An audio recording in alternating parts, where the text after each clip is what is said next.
Assalamualaikum warahmatullahi wabarakatuh. Selamat datang di channel Alarm Muhasabah.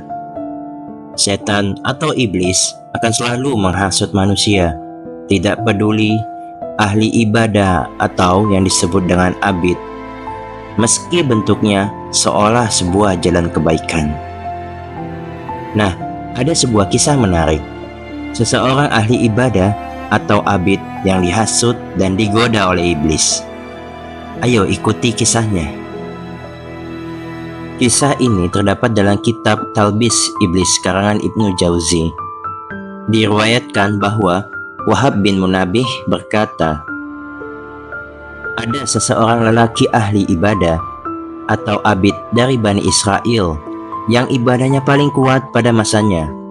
Saat itu juga ada seorang wanita bersama ketiga saudara laki-lakinya. Suatu hari, ketiga bersaudara itu harus melakukan perjalanan jauh untuk ikut berperang. Mereka mendiskusikan bagaimana keadaan saudara perempuan mereka, siapa yang akan menjaga dan membantu selama mereka tak ada. Akhirnya, mereka bertiga sepakat untuk menyerahkan tanggung jawab kepada lelaki tua abid, karena mereka percaya kepadanya. Saat ditawari, abid menolak sekuat tenaga. Ketiga bersaudara itu terus membujuk, hingga akhirnya lelaki tua itu menyetujuinya. Tinggalkan adikmu dekat dengan tempat ibadahku, kata abid kepada ketiga bersaudara itu. Setelah mengikuti instruksi, mereka memulai perjalanannya. Selama ketiga bersaudara itu tidak ada, lelaki abid menjalankan tugasnya dengan baik. Lelaki abid menyiapkan makanan dan menaruhnya di pintu tempat tinggal wanita itu. Setelah meletakkan makanan, abid kemudian kembali ke tempat ibadah dan menutup pintu. Situasi seperti itu berlalu dalam satu periode. Setan iblis mengamati keadaan dan membujuk abid yang berbudi luhur untuk berbuat lebih banyak kebaikan bagi wanita yang tinggal sendirian. Semoga pahalanya bertambah karena menolong orang yang lemah, bisik iblis. Iblis berkata, tidak baik membiarkan wanita keluar rumah untuk mengambil makanan di siang hari. Nanti orang akan melihatnya. Iblis berbisik lagi, alangkah baiknya jika mengantarkan makanan tepat di depan pintu rumahnya. Dia tidak perlu keluar rumah. Begini cara memberi pahala, bisik setan. Abid yang taat itu mengabaikan bisikan iblis, tetapi setelah beberapa waktu berlalu, ia justru terpengaruh bisikan iblis. Abid meletakkan makanan di depan rumah wanita itu tanpa mengucapkan sepatah kata pun. Bahkan tidak ada percakapan di antara mereka berdua. Setelah jangka waktu berlalu, iblis kembali melakukan hasutan. Bagaimana jika kamu menaruh makanan itu di dalam rumahnya? Dia tidak perlu keluar dan mengambil makanan di depan pintu. Semoga pahalanya bertambah karena menolong orang yang membutuhkan, bisik iblis. Abid tidak menghiraukan bisikan iblis, namun suatu hari dia menaruh makanan di dalam rumah wanita itu. Seperti biasa, tidak ada sepatah kata pun yang terucap.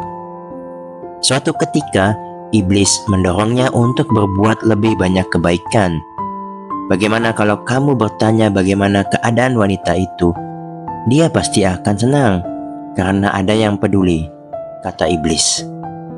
Abid awalnya tidak menghiraukan saran iblis, hingga suatu hari dia berbicara kepada wanita itu dari jauh. Setelah beberapa saat, iblis meningkatkan hasutannya. Bicaralah padanya. Dia pasti ingin ada seseorang yang menemaninya, bisik iblis. Lelaki abid itu terus berbicara pada wanita tersebut dari kejauhan. Namun tak lama kemudian, abid mulai berbicara dengan gadis itu dari jarak dekat. Kau pergilah tepat di depan pintunya dan biarkan dia duduk tepat di depan pintu itu juga, kata iblis. Abid tidak mendengarkan iblis hingga suatu hari dia berbicara kepada wanita itu dalam kondisi yang sangat dekat. Bahkan suatu periode Abid mengobrol dengan wanita itu di luar rumah, sementara si wanita itu ada di dalam rumah, tetapi tepat di depan pintu. Kali ini iblis memberikan saran lebih intens dengan dalih agar si Abid lebih banyak mendapatkan pahala. Masuklah ke rumahnya. Ia tidak perlu keluar rumah dan tidak perlu memperlihatkan wajahnya kepada orang lain di luar rumah. Itu lebih baik bagi seorang wanita yang mempunyai sifat pemalu, bisik iblis. Hingga akhirnya suatu ketika Abid masuk ke dalam rumah wanita tersebut. Tak satu pun dari mereka melakukan apapun kecuali hanya obrolan biasa. Laki-laki Abid ini mulai terbiasa masuk ke rumah wanita tersebut, berbicara di siang hari dan kembali ke tempat ibadahnya di sore hari. Iblis meneruskan rangkaian nasihat hingga suatu saat Abid pun menyentuh lutut wanita tersebut dan melakukan perbuatan yang tidak patut dan tidak seharusnya terjadi. Mereka melakukan perzinahan. 9 bulan kemudian, wanita itu melahirkan seorang anak. Iblis kemudian berkata kepada Abid, "Bagaimana pendapatmu jika kakak beradik ini tiba-tiba pulang ke rumah dan melihat seorang anak kecil lahir dari hasil kalian berdua?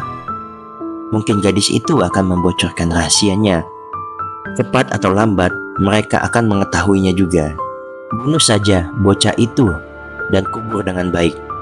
Rahasia akan terjaga dengan baik," bisik iblis. Tanpa pikir panjang, Abid membunuh dan menguburkan bayi yang baru lahir itu. Bagaimana jika wanita ini membeberkan rahasianya kepada saudara-saudaranya? Bisik iblis lagi. "Tangkap wanita itu, bunuh dia, dan kubur dia bersama anaknya sekalian," kata iblis. Abid akhirnya membunuh dan menguburkan wanita tersebut di dalam lubang bersama anaknya. Sebuah batu besar ditempatkan di atas lubang itu sebagai tanda. Dia kembali ke tempat ibadahnya dan merasa yakin tidak ada yang tahu apa yang terjadi. Tidak lama kemudian, ketiga bersaudara itu kembali dari perang dan mencari saudara perempuannya. "Di mana dia?" tanya salah satu dari mereka kepada lelaki Abid itu. Sambil menangis, lelaki Abid menceritakan tentang wanita itu, bahwa dia berkelakuan baik, namun dia telah meninggal. "Ini kuburannya," kata Abid sambil menunjuk jarinya ke sebuah batu besar di samping tempat ibadahnya. Ketiga bersaudara itu kemudian berdiri di dekat kuburan dan menangis mengingat adik tercinta mereka. Suatu malam, ketika mereka bertiga sedang tidur, iblis datang ke dalam mimpi mereka dalam wujud seorang lelaki.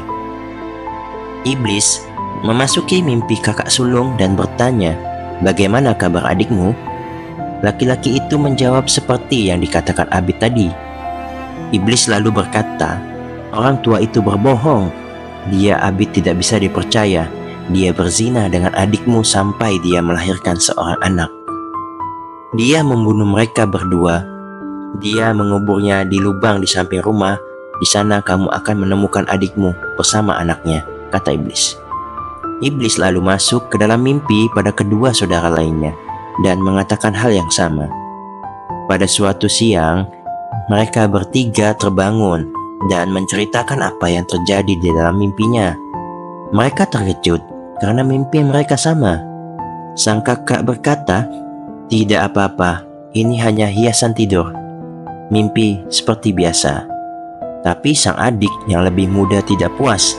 "Mari kita lihat tempat yang ditunjukkan pria dalam mimpi itu." Mereka kemudian pergi ke tempat yang ditunjukkan di dalam mimpi dan bertemu dengan lubang yang dimaksud. Memang benar ada mayat bayi bersama seorang wanita.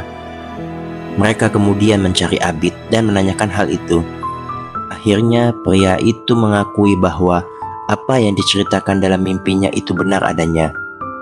Hingga ketika pria itu akan dieksekusi, muncullah sang iblis untuk menawarkan bantuan. "Wahai Abid, akulah yang menguji kamu dengan seorang wanita hingga kamu berzina dan membunuh dia serta anaknya. Aku ingin mengajukan penawaran. Jika kamu taat kepadaku dan berpaling dari Allah, niscaya kamu akan selamat dari hukuman mati ini, kata iblis tersebut. Abid itu akhirnya mengikuti jejak iblis, dan kenyataannya saat itu sang iblis justru meninggalkan dan menjauhkan darinya, hingga akhirnya ketiga saudara itu mengeksekusi dan membunuh Abid itu. Nah, pelajaran yang bisa kita ambil dari kisah tersebut yaitu yang pertama, setan selalu menghasut kita untuk berbuat jahat meski bentuknya seolah melalui jalan kebaikan. Yang kedua, orang yang tidak mengetahui betapa halusnya bisikan setan akan mudah terjebak dengan janji-janji kebaikan.